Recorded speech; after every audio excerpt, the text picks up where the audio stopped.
Welcome to my YouTube channel. Welcome. మీరు thumbnail చూసి వచ్చుంటారు. వీడియోలో నేను డిస్కస్ చేసేది don't invest in large cap mutual funds and large cap stocks. And దానికి డీటెయిలింగ్గా దానికి ఈక్వల్గా దేంట్లో చేస్తే ఇన్వెస్ట్మెంట్ వస్తుందంటే it is a gold. Yes, gold. Let's get into the topic.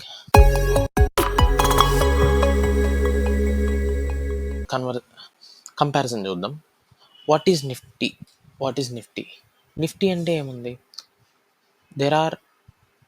ఇప్పుడు మన నిఫ్టీ చూస్తే 23,705 దగ్గర ఉంది. నిఫ్టీ అంటే ఏమిటంటే లార్జ్ కంపెనీస్ లైక్ టీసీఎస్ కానీ, ఇన్ఫోసిస్ కానీ, ఎన్టీపీసీ కానీ, రిలయన్స్ కానీ, హెచ్డిఎఫ్సి బ్యాంక్ కానీ, ఐసిఐసి బ్యాంక్ కానీ, ఇలాంటివన్నీ క్యుములేటివ్గా అకామిడేట్ చేసి ఒక కంపెనీ, ఒక ఇండెక్స్ అనేది క్రియేట్ చేశారు ఈ కంపెనీస్ అన్నిటితో కలిపి. అదే నిఫ్టీ 50. ఇది ఒక ఇండెక్స్ అన్నమాట. ఇది మనకి చూస్తే డిఫరెంట్ ప్రైస్ జోన్స్లో ఉంటుంది. లైక్ ఓవర్ ద ఇయర్స్ ఇది పెరుగుతూనే ఉంది. అండ్ మనం చూస్తే మధ్యలో డిక్లైన్ ఉంటుంది, అలాగే మళ్ళీ సిగ్నిఫికెంట్ గ్రోత్ ఉంటుంది, మళ్ళీ డిక్లైన్ ఉంటుంది, మళ్ళీ గ్రోత్ ఉంటుంది. యాజ్ నౌ 2024 వచ్చేసరికి బాగా హైయెస్ట్ పీక్ పాయింట్ వచ్చేసి 26,277 is the highest for the Nifty. తర్వాత ఇప్పుడు స్టాక్ మార్కెట్ టర్మ్స్ బాగాలేదు. దానికి రిలేటెడ్ ఎందుకు బాగాలేదంటే Trump related, tariffs related issues ఉండడం వల్ల ఇష్యూస్ వచ్చింది. సో మళ్ళీ స్టాక్ మార్కెట్లో డిక్లైన్ కనిపించింది. మళ్ళీ ఇదేమీ పర్మనెంట్ ఫాల్ కాదు, ఇది ఖచ్చితంగా పెరుగుతుంది. మీరు ఇక్కడ నుంచి చూసుకున్నట్టయితే ఇక్కడ వచ్చింది గ్లోబల్ రెసిషన్ 2008లో. అందరికీ ఇది తెలిసి ఉంటుంది. రెసిషన్ అంటే ఏం లేదు, మనకి జాబ్స్ అనేవి కానీ అలాంటివి అంత త్వరగా రావు. ఈ 2020 ఇంపాక్ట్ వచ్చేసి కోవిడ్ ఫాల్. ఇవి నార్మల్ థింగ్స్ అన్నమాట. ఇంకా మీరు చూసుకున్నట్టయితే ఇప్పుడు ప్రస్తుతానికైతే ట్రంప్ రిలేటెడ్ టారిఫ్స్ గురించి అందుకని వచ్చింది ఇష్యూ. నెక్స్ట్ వచ్చేసి గోల్డ్ ప్రైస్ చూద్దాం. గోల్డ్ ప్రైస్ చూస్తే 2019 నుంచి ఇక్కడ గ్రాఫ్ అవైలబుల్లో ఉంది. అప్పుడు 25,000 ఉంది. ఇప్పుడు మనకి 2020కి వచ్చేసరికి అది ప్రైస్ పెరిగి 55,000 వరకు వెళ్ళింది.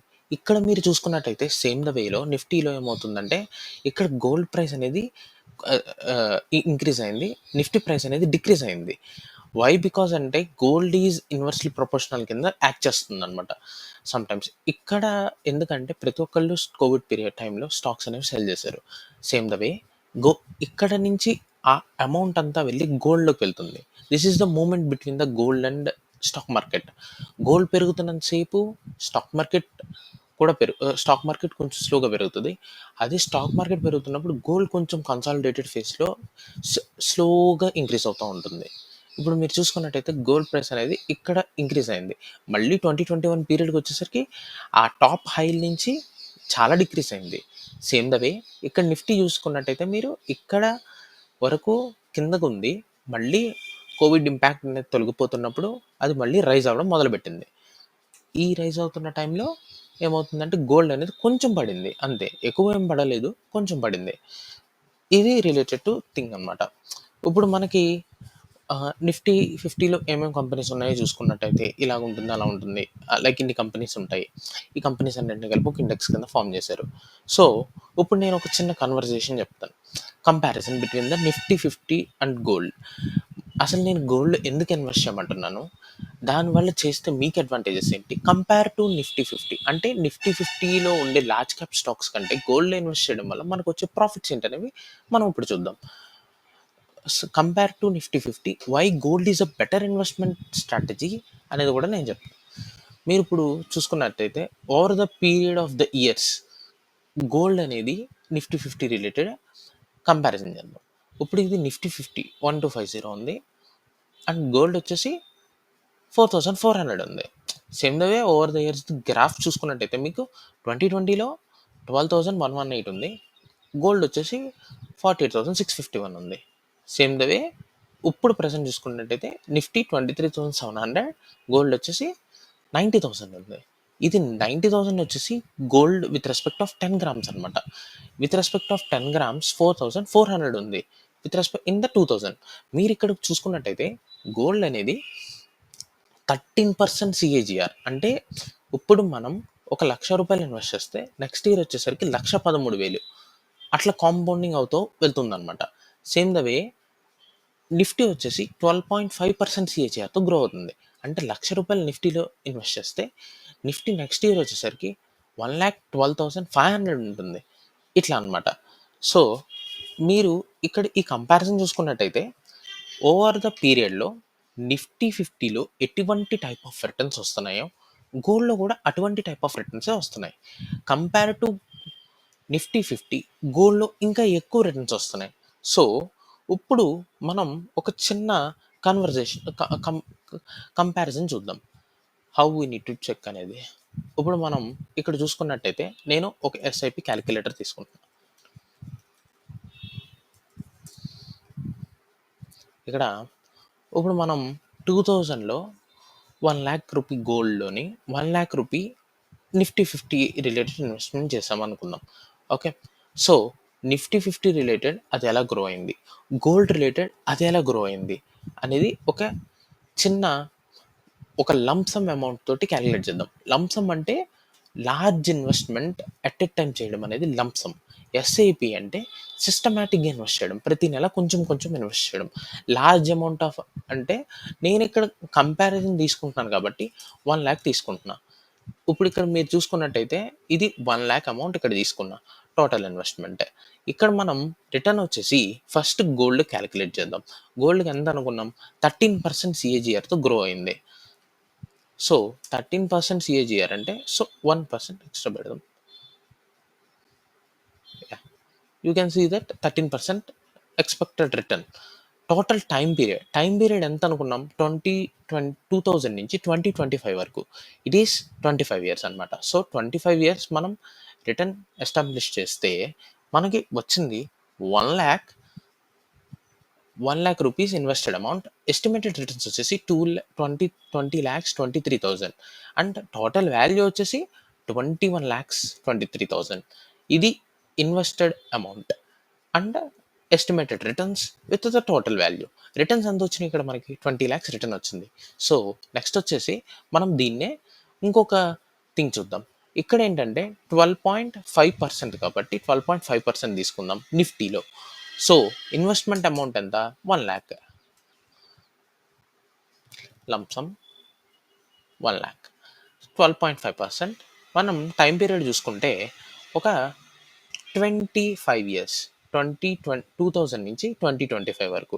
ఇక్కడ మనకి ఎస్టిమేటెడ్ రిటర్న్స్ వచ్చినాయి అప్రాక్సిమేట్‌లీ 18,00,000. టోటల్ వాల్యూ ఎంత? 19,00,000. సో, రిటర్న్స్ వచ్చేసి ఇక్కడ 18,00,000 with respect of the Nifty 50, with respect of the gold వచ్చేసి ఎస్టిమేటెడ్ రిటర్న్స్ 20,00,000. మోర్ దాన్ 2,00,000 ఇక్కడ మీకు ఎక్కువ వచ్చినాయి. ఓకే. సో, మీరిక్కడ చూసుకున్నట్టయితే ఇంత రిటర్న్స్ గోల్డ్‌లోనే వస్తున్నాయి. సేమ్ రిటర్న్స్ నిఫ్టీ 50లోనే వస్తున్నాయి. సో, నేను చెప్పేది ఏంటంటే better than gold, better than Nifty 50 గోల్డ్‌లో ఇన్వెస్ట్ చేయడం చాలా మంచిది అని. వై? బికాస్ అంటే గోల్డ్ అనేది మనకొక అసెట్‌లా ఉంటుంది. మనం క్యారీ చేసుకోవడానికి గానీ, ఆటిలకి గానీ ఉంటుంది. స ఎక్కడికి వెళ్ళినా మనకొక వాల్యూని తెచ్చిపెడుతుంది గోల్డ్ అనేది. వెరాజ్ నిఫ్టీ 50 మన బ్రోకరేజ్ అకౌంట్‌లో సేఫ్‌గా ఉంటాయి. కానీ గోల్డ్ ఏంటంటే మనకొక అసెట్ అండ్ ఒక వాల్యూని ఇస్తుంది. సో, మన పోర్ట్‌ఫోలియోలో లార్జ్ క్యాప్ స్టాక్స్ ఉండడం కంటే గోల్డ్ ఉండడం బెటర్ అనేది నా ఫీలింగ్. ఎందుకు అనేది కూడా మీకు అర్థమై ఉంటుంది. ఎందుకంటే equal amount of returns with respect of gold గాని, with respect of stock market గాని నిఫ్టీ 50 రిలేటెడ్ మాత్రం ఎందుకు చెప్తున్నానంటే ఇది లార్జ్ క్యాప్ స్టాక్స్ కాబట్టి. లార్జ్ క్యాప్ స్టాక్స్ అంటే పెద్ద పెద్ద స్టాక్స్ కాబట్టి. చిన్న చిన్న స్టాక్స్‌లో ఎక్కువ రిటర్న్స్ వస్తాయి. దాని గురించి మనం తర్వాత వీడియోస్‌లో డిస్కస్ చేద్దాం. సో, పెద్ద పెద్ద స్టాక్స్‌లోని, లార్జ్ క్యాప్ స్టాక్స్‌లోని ఇన్వెస్ట్ చేసే కంటే గోల్డ్‌లో ఇన్వెస్ట్ చేసుకోవడం బెటర్ అనేది నా feeling. And that to example wide నేను మీకు చెప్పాననమాట. అండ్ ఇప్పుడు మనం ఒక సింపుల్ థింగ్ చెప్తాను. What is ఎస్టీసీజీ? What is LTCG? ఎస్టీసీజీ అంటే షార్ట్ టర్మ్ క్యాపిటల్ గెయిన్స్. ఇప్పుడు మనం షార్ట్ టర్మ్‌లో ఏదైనా ఒక 1,00,000 రూపీస్ ఇన్వెస్ట్ చేసి దానికొక రిటర్న్ వస్తే 20% ట్యాక్స్ కట్టాలి. వేరాజ్ లాంగ్ టర్మ్‌లో 12.5% ట్యాక్స్ కట్టాలి. దీని గురించి నేను ఫర్దర్ వీడియోస్‌లో డీటెయిల్‌గా డిస్కస్ చేస్తాను. వేరాజ్ ఎల్టీసీజీ, ఎస్టీసీజీ అనేది ఈ గోల్డ్‌కి వర్తిస్తుంది. వేరాజ్ ఈ స్టాక్స్ కూడా వర్తిస్తుంది. ఓకే. మనం ఫస్ట్ గోల్డ్‌కి చూద్దాం. గోల్డ్‌కి చూసుకున్నట్టయితే 20,00,000 ఇక్కడ ఉంది కాబట్టి 20,00,000కి 1.25% యాహ్! ఇప్పుడు మనం చూసుకున్నట్టయితే గోల్డ్‌కి రిటర్న్ వచ్చేసి 23,000 వచ్చింది. సో, మనకి ఎక్కడ ఏది రిటర్న్ వచ్చినా సరే, మనకి రిలేటెడ్ టు ఎల్టీసీజీ పే చేయాలి. ఇది లాంగ్ టర్మ్ ఇన్వెస్ట్‌మెంట్ కాబట్టి 25 ఇయర్స్ కాబట్టి ఒక ఎల్టీసీజీ ఉంటుంది. మనకి గవర్నమెంట్ ఎక్సెప్షన్ ఇచ్చేది ఎంతంటే 1.25,00,000 ఎక్సెప్షన్ ఇస్తుంది. అండ్ మిగతా అమౌంట్‌కి మనం ఎల్టీసీజీ పే చేయాలి. ఇప్పుడు 1.25,00,000 ఎక్కడ ఎక్సెప్షన్ ఇస్తుందంటే, మన రిటర్న్స్‌కి ఎక్సెప్షన్ ఇస్తుంది. సో, మనం ఏం చేయాలి ఇక్కడ? సో, మనం ఇక్కడ ఏంటంటే, ఇప్పుడు మన ఎస్టిమేటెడ్ రిటర్న్స్ ఎంత అంటే 20,00,000. సో, 20,00,000 నుంచి ఫస్ట్ మనం కొంత అమౌంట్ తీసేయాలి. 20,00,000, 23,054 కొంత అమౌంట్ ఏంటి? What exception is giving from the government 1,25,000 వరకు గవర్నమెంట్ ఎక్సెప్షన్ ఇస్తుంది. సో, ఇది తీసేస్తే 18,98,054 దీని మీద మనం ట్యాక్స్ పే చేయాలి. ఎంత ట్యాక్స్ పే చేయాలి? It is LTCG. ఎల్టీసీజీ ఎంత ఉంది ఇప్పుడు ప్రస్తుతం అంటే 12.5% ఉంది. సో, మనం ఇక్కడ 12.5% ట్యాక్స్ పే చేయాలి. సో, ఇప్పుడు 12.5% అంటే 18,98,000 మీద 12.5% ట్యాక్స్ కట్టాలి. సో, 0.125 వేస్తున్నాను నేను. సో, ఇక్కడ మనకి ఎంత ట్యాక్స్ అమౌంట్ కట్టాలనేది వచ్చేసింది. 2,37,256 రూపీస్ ట్యాక్స్ కట్టాలి. ఎంతకి? 18,98,000కి. మనకొచ్చిన రిటర్న్స్ మీద మనం గవర్నమెంట్‌కి ట్యాక్స్ కట్టాలి. గ ఇక్కడ మనం ట్యాక్స్ కడతాం.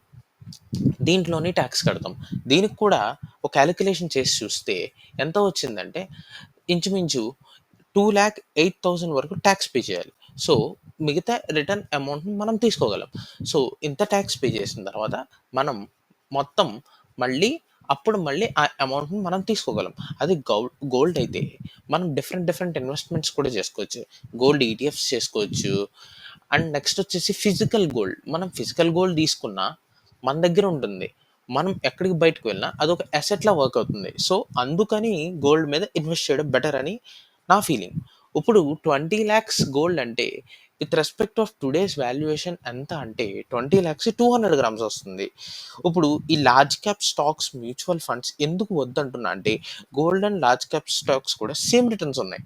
అవి జనరేట్ చేసేవే ఇక్కడ కూడా మీకు జనరేట్ అవుతున్నాయి. సో, దీనికంటే gold large cap mutual funds కంటే గోల్డ్‌లో మనం ఇన్వెస్ట్‌మెంట్ చేసుకోవడం వల్ల మనకి రిటర్న్ అనేది ఈక్వల్‌గా జనరేట్ అవుతుంది. ఇన్‌ఫాక్ట్ కొంచెం విధంగా మీరు గమనిస్తే మ్యూచువల్ ఫండ్స్, ఆ లార్జ్ క్యాప్ స్టాక్స్ కంటే గోల్డ్‌లోనే ఇంకా ఎక్కువ రిటర్న్ జనరేట్ అవుతుంది. So, better to invest in the gold than the stock market. అవును. ఇప్పుడు చాలామందికి ఒకటుంటుంది. ఏంటంటే, మనం ఎందులో ఇన్వెస్ట్ చేస్తే ఏముంది? గోల్డ్‌లో ఇన్వెస్ట్ చేసినా సేమ్ అమౌంట్ వస్తుంది. లార్జ్ క్యాప్ స్టాక్స్‌లో ఇన్వెస్ట్ చేసినా సేమ్ అమౌంట్ రిటర్న్సే వస్తున్నాయి. కానీ ఎందుకు మీరు గోల్డ్ చెప్తున్నారంటే, ఈ గోల్డ్ అనేది చాలా సెక్యూర్డ్ మేనర్. సో, మన దగ్గర గోల్డ్ ఉందంటే ఎవ్వరు భయపడాల్సిన అవసరం లేదు. ఎందుకంటే మనకి లోన్స్ ఈజీగా వస్తాయి. అండ్ ఈవెన్ దో మనకి మ్యూచువల్ ఫండ్స్ అండ్ స్టాక్స్ ఉన్నా కూడా వాటిని పెట్టి కూడా మన రిలేషన్‌షిప్ మేనేజర్ దగ్గరికి వెళ్తే బ్యాంక్‌లో లోన్స్ ఇస్తారు దాన్ని బట్టి కూడా. కానీ గోల్డ్‌లో అతి తక్కువ ఇంట్రెస్ట్ రేట్స్‌కి లోన్స్ వస్తాయి. So, better to invest in the gold అని నా ఒపీనియన్. సో, ఎందుకు స్టాక్ మార్కెట్‌లో ఇన్వెస్ట్ చేయొద్దు అంటున్నానంటే ఎస్పెషల్లీ ఈ large cap stocks and large cap mutual ఫండ్స్‌లో ఎందుకు వద్దంటున్నానంటే మనం ఎందుకు ఆ టెన్షన్ తీసుకోవడం? కంపేర్ టు ఈ గోల్డ్ ఈ లార్జ్ క్యాప్ స్టాక్స్‌లో రిటర్న్ ఎంతొస్తుందో సేమ్ ద వేలో గోల్డ్‌లో కూడా అంతే రిటర్న్ వస్తుంది కదా! ఇప్పుడు మీరు ఇక్కడ చూసుకున్నట్టయితే ఇక్కడో రిటర్న్ వచ్చింది. సేమ్ ద వేలో గోల్డ్ కూడా అంతే రిటర్న్ వచ్చింది. సో, ఎందుకు స్టాక్ మార్కెట్‌లో ఇన్వెస్ట్ చేసి టెన్షన్ పడ్డ కంటే గోల్డ్‌లో ఇన్వెస్ట్ చేస్తే you feel better, secure and safe. Stock మార్కెట్‌లో స్టాక్ మార్కెట్ పెరిగినంత గోల్డ్ ఇంక్రీజ్ అవుతుంది. లాస్ట్ ఫ్యూ మంత్స్ నుంచి చూస్తే స్టాక్ మార్కెట్ పడుతుంది. అప్పుడు కూడా గోల్డ్ ఇంక్రీజ్ అవుతుంది. నేను ఫస్ట్‌లో చెప్పినట్టే stock market is inversely proportional and directly proportional to the gold. Stock market పడినా గోల్డ్ పెరుగుద్ది. స్టాక్ మార్కెట్ పెరుగుతున్నా కూడా గోల్డ్ పెరుగుతూనే ఉంటుంది. So, better to invest in the gold. అలా కాదు, నేను 1.25 లాక్స్ టాక్స్ కట్టి మనం ఎవ్రీ టైమ్ మనం చెక్ చేసుకుంటూ ఉండాలి. ప్రతి ఇయర్ 1.25 లాక్స్ టాక్స్ ఎక్స్‌ఎంప్షన్ ఇస్తుంది. సో, ప్రతి ఇయర్ మనం 1.5 లాక్స్ క్యా క్యాష్ ట్యాగ్ ఇదేంటి ఎక్సెప్షన్ తీసుకొని మిగతా అమౌంట్ రిలేటెడ్ టు చెక్ చేసుకునే కంటే గోల్డ్ ఇన్వెస్ట్‌మెంట్ చేస్తే బెటర్ అండ్ సెక్యూర్ మేనర్‌లో ఉంటుంది. అండ్ మీ మీ అందరికీ ఒక క్వెషన్ వచ్చుంటుంది. ఇప్పుడు ఇండియాలో ఉన్నవి లార్జ్ కంపెనీస్ లైక్ రిలయన్స్ గాని, ఇన్ఫోసిస్ గాని, టాటా గాని, విప్రో గాని, ఇంకా ఐసీఐసీఐ బ్యాంక్ గాని, హెచ్‌డీఎఫ్‌సీ బ్యాంక్ గాని, ఇవి ఇంకా పెద్ద కంపెనీస్ ఇంకా గ్రో అవుతాయి. సో, ఇంకా ఎక్స్‌పోనెన్షియల్ వేలో గ్రో ఉంటుంది. లైక్ ఏ విధంగా గ్రో అంటే దీనికి 10 15 గ్రో ఉంటుంది. వచ్చే కమింగ్ 20 ఇయర్స్, 30 ఇయర్స్‌లో. దానికంటే వై స్టాక్ మార్కెట్ అంటే ఈ స్టాక్ మార్కెట్‌లో కంటే గోల్డ్‌లోనే మంచి రిటర్న్ వస్తుందనేది నా ఒపీనియన్. ఎందుకంటే ఇప్పుడు మీరు ఈ కంపెనీస్ ఎలాగో గ్రో అవుతాయి. ఎంత కంపెనీస్ గ్రో అయినా 12% సీఏజీఆరే మీకిస్తుంది. మహా ఎక్సెప్షనల్ కేస్‌లో ఒక 14% సీఏజీఆర్ వస్తుంది. అదే గోల్డ్‌లో 13% సీఏజీఆర్ ఇప్పుడే వస్తుంది. నా ఒపీనియన్ ఇంకా చెప్పాలంటే ఇంకా అది ఇంక్రీజ్ అవుతూ 14%, 15% కూడా వెళ్ళే అవకాశం ఉంది. సో, గోల్డ్‌లో ఇన్వెస్ట్‌మెంట్ అనేది secure investment than the stocks. ఇప్పుడు చాలా మందికి ఇంకో డౌట్ కూడా వచ్చుంటుంది. ఇప్పుడు గోల్డ్ ఇంత పెరిగింది. ఫర్దర్‌గా కూడా ఇంక్రీజ్ అయ్యే ఛాన్స్ ఉందా? అని అడగొచ్చు. ఈ కంపెనీస్ అయితే ఖచ్చితంగా ఇంక్రీజ్ అవుతాయని మనకు తెలుసు. వేరాజ్ గోల్డ్ ఖచ్చితంగా ఇంక్రీజ్ అవుతుందని మనం చెప్పగలమా? అంటే యెస్. నేను నా 100% గట్ ఫీలింగ్‌తో చెప్తున్నా. ఖచ్చితంగా గోల్డ్ అనేది ఇంక్రీజ్ అవుతుంది. ఎందుకు అనే దానికి నా దగ్గర ఒక సోర్స్ ఇమేజ్ ఉంది. ఆ సోర్స్ ఇమేజ్ ఇప్పుడు మీకు చూపిస్తాను. ఇప్పుడు మీరు చూసినట్టయితే ఇవి రిలేటెడ్ వి సెవరల్ కంట్రీస్ యూఎస్ఏ గాని, జర్మనీ గాని, ఇటలీ గాని, ఫ్రాన్స్ గాని, చైనా గాని, ఇండియా గాని. ఇక్కడ ఏంటి అంటే ఇవి రిజర్వ్ ఆఫ్ టన్స్. ఇప్పుడు మన ఆర్‌బీఐ ఉంది గదా! Reserve bank of India. ఈ రిజర్వ్ బ్యాంక్ ఆఫ్ ఇండియాలో గవర్నమెంట్ రిలేటెడ్ సెక్యూరిటీస్ ఉంటాయి. లైక్ వాళ్ళ దగ్గర ఈ రిజర్వ్స్ ఉంటాయి. Physical gold reserves. ఇప్పుడు మన దగ్గర ఇండియా దగ్గర చూసుకున్నట్టయితే 854 టన్స్ ఆఫ్ గోల్డ్ నుంచి 876 టన్స్ ఆఫ్ గోల్డ్ వరకు రిజర్వ్స్‌ని పెంచుకున్నారు. అంటే ఇండియన్ గవర్నమెంట్‌కి కూడా తెలుసు గోల్డ్ అనేది ఇంకా పెరగబోతుంది. వేరాజ్ చైనా కూడా చూసుకుంటే 2264 నుంచి 2280 వరకు ఇక్కడ కూడా some amount of gold turns అనేది ఈ గోల్డ్ రిజర్వ్స్ అనేవి ఇంక్రీజ్ అవుతున్నాయి. మీరు యూఎస్ దగ్గర చూసుకున్నా కూడా చాలా large amount of gold reserves ఉన్నాయి. సో, ఇక్కడ మీకు ఇక్కడ మీకు అర్థమవుతుంది ఏంటంటే, గోల్డ్ అనేది ఖచ్చితంగా పెరుగుతుంది. Compare to stock market gold అనేది ఇంకా అగ్రెసివ్‌గా పెరుగుతుంది. నా ఒపీనియన్ వరకు. స్టాక్ మార్కెట్ అంటే ఓన్లీ నేను చెప్పేదేంటంటే large cap stocks and large cap funds గురించి. ఇక్కడ నేను చెప్పేది వీటి గురించి మాత్రమే. వీటితో కంపారిజేషన్ చేస్తుంది మాత్రమే. మీరు స్టాక్ మార్కెట్‌లోకి రావాలి అనుకుంటే small cap stocks, large cap స్టాక్స్‌లో ఇన్వెస్ట్ చేసుకోండి. అవి కొంచెం ఎక్స్‌పోనెన్షియల్‌గా గ్రో అవుతాయి. Compare to large cap stocks. Large cap స్టాక్స్‌లో ఇన్వెస్ట్ చేసి మీరు రిస్క్ తీసుకునే కంటే, ఆ అమౌంట్‌ని గోల్డ్‌లో ఇన్వెస్ట్ చేసుకొని మీరింకా సేఫ్ అండ్ సెక్యూర్ ఫ్యానర్‌లో ఫీల్ అవుతారనేది నా ఉద్దేశం. సో, ఇక్కడ ఇంత గోల్డ్ రిజర్వ్స్ ఉన్నాయి. సో, ఇంకా ఇంకా కొన్ని ఆర్టికల్స్ అనేవి పబ్లిష్ అయినాయి. అకార్డింగ్ టు సమ్ ఆర్టికల్స్ ఏమవుతుందంటే 2025 ఎండింగ్‌కొచ్చేసరికి గోల్డ్ అనేది 1.25 లాక్స్ వరకు వెళ్తుంది. 10 గ్రామ్స్ గోల్డ్. సో, ఇక్కడ ఇంత ఇంక్రీజ్ అమౌంట్ ఆఫ్ గోల్డ్ మీద పెరుగుతోంది. ఆల్రెడీ లాస్ట్ 1 ఇయర్‌గా గోల్డ్ పెరిగింది 30%. ఇప్పుడు మీరు చూసుకున్నట్టయితే ఇక్కడ గోల్డ్ ప్రైస్ చూడండి. 1 ఇయర్‌గా ఎంత పెరిగిందనేది చూస్తే 30% పెరిగింది. మీరిక్కడి నుంచి గమనించొచ్చు. 68,000 నుంచి ఇది 90,000 వరకెళ్ళింది. You can see that 30% of increase in the gold compared to last year at the present day. So, ఇక్కడ మీరు ఇలా చూసుకున్నా సరే లాస్ట్ 1 ఇయర్‌గా 30% పెరిగిందంటే ఏ స్టాక్ కూడా లార్జ్ క్యాప్ స్టాక్ కూడా 30% పెరగడం అనేది జరిగుండదు. ఈ లాస్ట్ 1 ఇయర్ నుంచి చూస్తే. సో, ఈ విధంగా చూస్తే స్టాక్ మార్కెట్‌లో ఇన్వెస్ట్ చేసే కంటే గోల్డ్‌లో ఇన్వెస్ట్ చేయడం బెటర్ అనేది నా ఫీలింగ్. మీరు ప్రశాంతంగా ఉంటారు. టెన్షన్ ఉండదు. అదే లార్జ్ క్యాప్ స్టాక్స్‌లో అవి పడుతున్నప్పుడు ఎందుకు పడుతున్నాయో తెలీదు. ఎందుకు తగ్గుతున్నాయో తెలీదు. ఎందుకు గ్రో అవుతుందో కూడా మన బిజినెస్ ట్రాక్ చేస్తూ ఎప్పటికప్పుడు ఇంటాక్ట్ ఉంటే తప్పితే తెలీదు. అదే గోల్డ్ అయితే మనం సెక్యూర్డ్ మేనర్‌లో ఉంటాం. ఇది వీడియో కంక్లూజన్ ఏంటంటే, ఎవ్రీ మంత్ మీరు ఇన్వెస్ట్‌మెంట్స్ చేస్తారు. దాంట్లో ఇన్వెస్ట్‌మెంట్ చేస్తారు. లేకపోతే అంత క్యుములేటివ్‌గా ఒకేసారి ఇన్వెస్ట్‌మెంట్ చేసేవాళ్ళు కూడా ఉన్నారు. లైక్ ఎవ్రీ మంత్ 5000 ఎస్ఐపి చేస్తారు. లేకపోతే లంప్ సమ్‌గా ఒకేసారి మనీ పెట్టేవాళ్ళు కూడా ఉన్నారు. So, okay. నా దగ్గర ప్రతి మంత్ నేను 5,000 ఇన్వెస్ట్ చేద్దాం అనుకుంటున్నాను అనుకోండి. ఇప్పుడు 2,000 తీసుకెళ్ళి గోల్డ్‌లో పెట్టండి. లైక్ గోల్డ్‌లో ఫిజికల్ గోల్డ్ అయినా కొనుక్కోవచ్చు. లేకపోతే క్యుములేటివ్‌గా అకామిడేట్ చేసుకునే మనీ, ఆ మనీని అంతటిని ఒకేసారి పెట్టి గోల్డ్ కొనండి. That is the good manner. అప్పుడేమవుతుందంటే, ఇప్పుడు మీరు ఒక 5,000 ఇన్వెస్ట్ చేస్తున్నప్పుడు 2,000 అందులో పెట్టండి. 3,000 వచ్చేసి స్మాల్ అండ్ మిడ్ క్యాప్ ఫండ్స్‌లో పెట్టండి. సో, మీకక్కడ గోల్డ్ అనేది మీ పోర్ట్‌ఫోలియోకి స్టెబిలిటీ ఇస్తుంది. Small and mid cap funds ఎప్పుడైనా పడినప్పుడు ఈ గోల్డ్ అనేది మీ ఎంటైర్ పోర్ట్‌ఫోలియోని డ్రాగ్ అవ్వనివ్వకుండా ఒక ఈక్వల్ మేనర్‌లో ఉండడానికి ట్రై చేస్తుంది. Whereas mid cap and small cap funds పెరుగుతున్నప్పుడు అవి పెరుగుతాయి, గోల్డ్ పెరుగుతుంది. So, it will have the real potential to your portfolio అనమాట. సో, అరే! నాకు ఇదేంటి మిడ్ క్యాప్, స్మాల్ క్యాప్ అంటే కొంచెం రిస్క్ ఎక్కువ అనుకుంటే, మీరు ఆ విధంగా ఆలోచిస్తే 3,000 వచ్చేసి గోల్డ్‌లో పెట్టండి. 2,000 వచ్చేసి లార్జ్ అండ్ మిడ్ క్యాప్‌లో పెట్టండి. సో, ఇలా పోర్ట్‌ఫోలియోని డైవర్సిఫై చేయండి. లార్జ్ క్యాప్‌లో స్టాక్స్, లార్జ్ క్యాప్ ఫండ్స్ అనేవి అసలు బై చేయొద్దు. ఎందుకు అంటే, అది బై చేసినా కూడా నా వ్యూ పాయింట్ ప్రకారం చూస్తే గోల్డ్ ఎంతైతే రిటర్న్స్ ఇస్తుందో అది కూడా అంతే రిటర్న్స్ ఇస్తుంది. So, better to invest in the small cap and mid cap funds when you are coming to the stock market. మీ పోర్ట్‌ఫోలియోని డైవర్సిఫై చేయండి. Some amount of things large క్యాప్‌లో పెట్టే కంటే గోల్డ్‌లో పెట్టండి. ఇది నా వీడియో కంక్లూజన్. సో, ఇలాంటివి మరిన్ని వీడియోస్ కోసం మా కంటెంట్ నచ్చినట్టయితే లైక్, షేర్ అండ్ సబ్స్క్రైబ్ చేసి మమ్మల్ని సపోర్ట్ చేయండి. ఇలాంటి ఇంకా major content, useful content what is related to the stock market, individual stock analysis నేను చేస్తూ చెప్తాను. ఇప్పుడు మీకు అర్థమై ఉంటుంది. నా ఫస్ట్ వీడియోలో నేను ఇండివిడ్యువల్ స్టాక్ అనాలిసిస్ గురించి చెప్తా అని చెప్పాను. సో, ఇండివిడ్యువల్ స్టాక్ అనాలిసిస్ నేను లార్జ్ క్యాప్స్ రిలేటెడ్ నేను చేయను. Only small and mid caps related మాత్రమే ఉంటుంది. So, please do share and like and subscribe for my YouTube channel. మరింత మంచి కంటెంట్ మీ ముందుకు తీసుకొస్తాను. Thank you for watching.